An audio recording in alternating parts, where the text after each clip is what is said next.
So, Deltarune, it's a little indie RPG, indie game. It's like an RPG being released over several chapters over quite a few years. It exists, and The Matrix. It's a big budget feature film released by Warner Brothers like 20 years ago. Needless to say, they do not have much in common.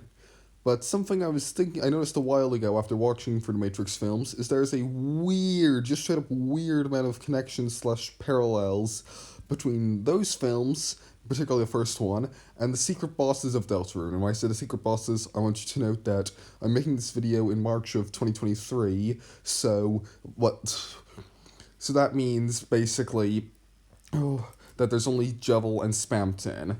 We don't have any secret bosses after Jevil and Spamton, so I'm talking solely about Jevil and Spamton. Alright? Yeah, look. My motivation to function this week is not very high. I picked an easy video topic. Surely it'll be out very early because of that, though, right? Okay, so I'm going to start off with the connections with Spamton, just because they are very much stronger than Jevil. Jevil, it's more like a footnote I'll add at the end. Anyway. So, first of all, the important thing, the first thing I noticed, the thing that's really got me going down this rabbit hole is the strings, right? If you look at Spamton Neo's design, he's being held up in the air by a bunch of green wires, which are obviously narratively like they're trapping him. There's strings pulling around, that's the whole narrative design of it. But the thing about these green wires is I brought this whole thing up with a friend while talking about it, and they referenced that there's a thing called green wires. I don't know if it's called green wires. I had this conversation like 8 months ago. I don't remember, but basically it's a whole bunch of basically green screen exists. I'm assuming you know what that is. Basically, if you don't, it's a thing they have in movies where actors act in front of a green screen and then they can edit the green screen. And the computer knows what the green screen is and not the actors, because it's such a very specific, intense shade of green. And so the computer overwrites the green screen without overwriting the actors in editing. It's very useful for filmmaking. But green wires are basically the thing that's often used in stunt work, something there's a lot of in The Matrix, where basically they go around, where basically you have a bunch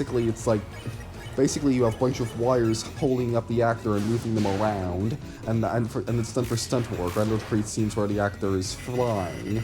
That's quite a common thing. And needless to say, there's quite a lot of these in The Matrix. You know, The Matrix is literally the film that originated the concept of bullet time. Or more specifically, bullet time fight sequences anyway. In addition, it's the case that Big Shot is a very much Mission Impossible type, like, action sequence type theme, and again, that connects the whole green wires thing. You know, and on top of that, the next thing that was obvious was the name, Spamton Neo. Now, to anyone who's a fan of the Deltarune games, this is rather obviously intended as a reference to Mettaton Neo. There's tons of parallels between Spamton Neo and Mettaton Neo. In fact, Spamton Neophyte is pretty much a fully fleshed out version of the Mettaton Neophyte. But anyway, regardless of that, it's still the case that this is another parallel, because Neo happens to be named the protagonist from The Matrix, and in addition, it is the case that Spamton Neo's hair rather strongly resembles the hair of Neo. In addition, it's the case that also Spamton exists in the cyber world, you know, a whole world made of computer stuff. You know, The Matrix, it's a set of films about a digital world. I mean, being a dark world, it's like a fake magic world, as opposed to the light world, like the real world.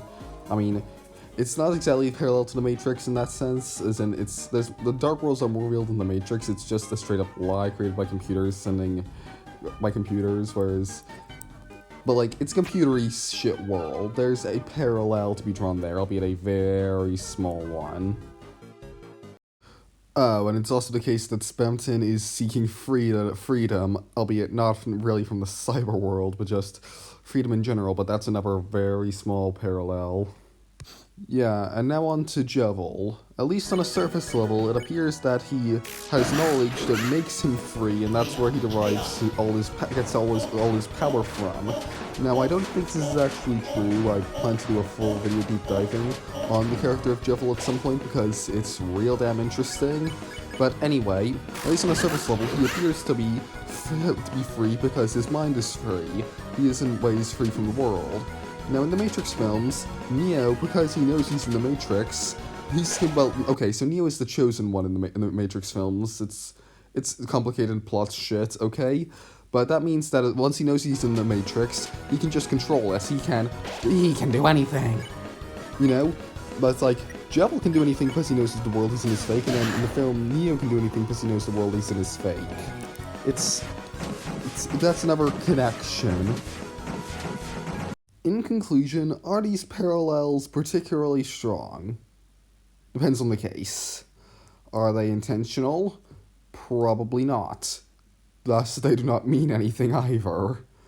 But yeah, this is a pretty okay, fun, silly video. Just talking about the weird amount of connections between the Matrix and Deltarune. You know, I was in a grocery store, I was thinking about these, and it's like, oh, yeah, there's a lot of those. You know, again, this whole video has a very strong, if at least in my opinion, has a very strong, if I had a nickel for every time this happened, I'd have 2 nickels. That's not a lot, but it's weird it happened twice vibe. You know? So yeah, that was a video, a short video, only 6 minutes long. Yeah, and I first had the idea, I wrote it down because it seemed like an interesting idea, but honest to God, if you send me back in time a week, I would not make this video again. I think it's bad, the execution's bad, and that's because I wasn't very confident in the idea, because, well, there's a lot of connections, and again, the whole point of the video is that there's a weird amount of connections, even if tangential.